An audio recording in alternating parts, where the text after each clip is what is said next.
guys, Gabriel here with another update of the 2017 bucket garden. We're the second week of September and the plants are growing really good, so go on in and we'll show you how things are doing. So here are tomatoes.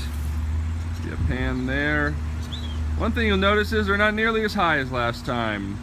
I unfortunately did not have them staked up enough, and a big storm came in and wiped out, not killed the tomatoes, but kind of broke them down and bent them. So they're still doing good. They're still producing a lot of tomatoes, just don't look as pretty and tall as last time. So notice that. But we've got our yellow pears, which these are eaten about as soon as they come in. So we've got a nice little package of them downstairs that we are inside that we fill up on about every day. So doing good. And you can see a little, some new production coming in. So, and we've got some Roma tomatoes there, doing really good. A lot more green ones coming in.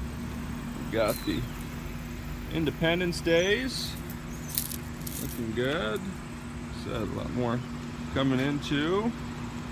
We got the cherry tomatoes, which, if the yellow pears get picked, these guys get picked a lot more. My wife's favorite, so very sweet, very, very sweet. We've got some San Marzans coming in.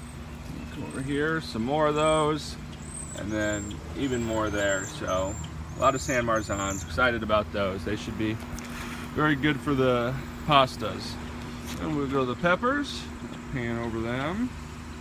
You can see the water there. I recently watered them. So right here we've got the Anaheims. So looking good. We've got cayennes, which I recently took into work, about a pound of them, and everybody loved those, so those were to good use. We've got the jalapenos, we'll kind of push back there, and these get picked for the majority for my wife's split pea soup, and so those are always go to good use when that's what they're used for. And we've got pepperoncinis now. You can see a lot of red pepperoncinis. This guy's definitely ready to be picked clean and hopefully get a little bit more production before the year ends.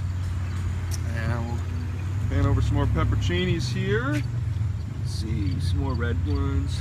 And here we've got the sweet potato bucket. And interesting thing, I'm guessing, like most potatoes, I'll wait until the foliage dies off, but so far it's a lot of green foliage, and it actually flowered 2 or 3 times, so that's been pretty interesting. And we've got our sweet peppers looking really good. We've got this California Wonder Bells, not the biggest out here, but quite a bit of production. And we've got the banana peppers, which have really produced very good. Made some delicious pasta sauces with those. Put them in some different soups. Very good. Some more bananas. Some more bells. Looking good there. And then bananas. And some pepperoncinis. And then 2 more of the sweet potato buckets. So I'm excited about these. I have a lot of people asking me about them, and still you see a lot of foliage, but hopefully that just means there's a lot of sweet potatoes down there. So we'll come over here to the second part. We've got our corn, and I'll probably do a video on that, but the corn I think is just for ornaments this year and didn't really get a ton of production on it. I don't know if anything is good, but we'll see. We'll see. And here's my bucket. I'd mentioned in one video that this was just an empty bucket, and I had some extra cayenne pepper plants that really didn't look too hot, but I thought I'd plant them in there, and there's actually 4 pepper plants in there for the cayennes, and all 4 of them produce really well. So an interesting little experiment to see how many plants we could do. And I think a cayenne that doesn't bush out as much, maybe like a pepperoncini, for me at least, might be a good choice for that.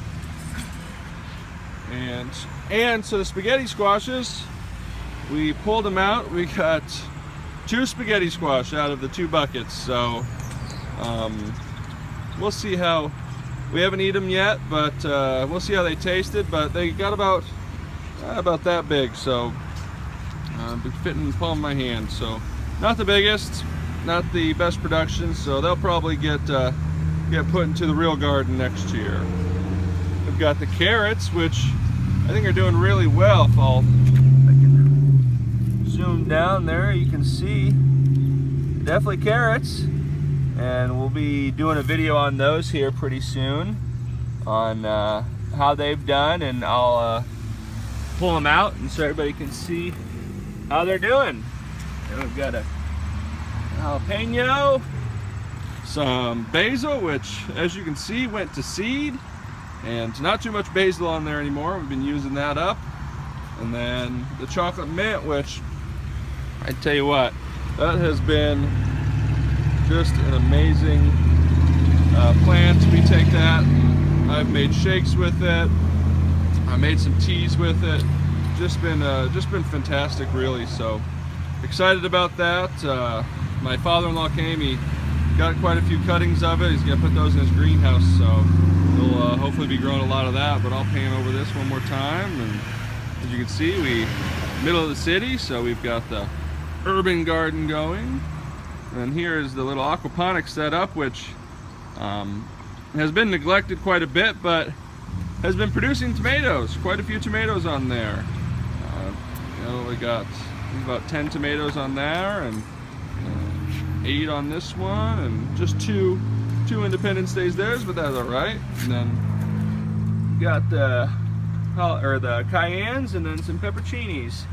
These guys, the buckets, haven't really been fertilized, or the fish haven't gotten anything special, just fish food, and just had the extra plants and had the buckets, and thought I'd set up a little aquaponics system, which realistically, if you look at those tomatoes, I'd say it's paid off. Small little motor in there, not too bad of a deal. So pretty excited about it, and wanted to just give her a try. So this is the end of September. Next update will probably be the last update when it comes to the whole garden. Like I said, I'm gonna do some videos harvesting the carrots, definitely, maybe one with some peppers, but we'll see how it goes, and we're excited about it. So for this update, I'm Gabriel.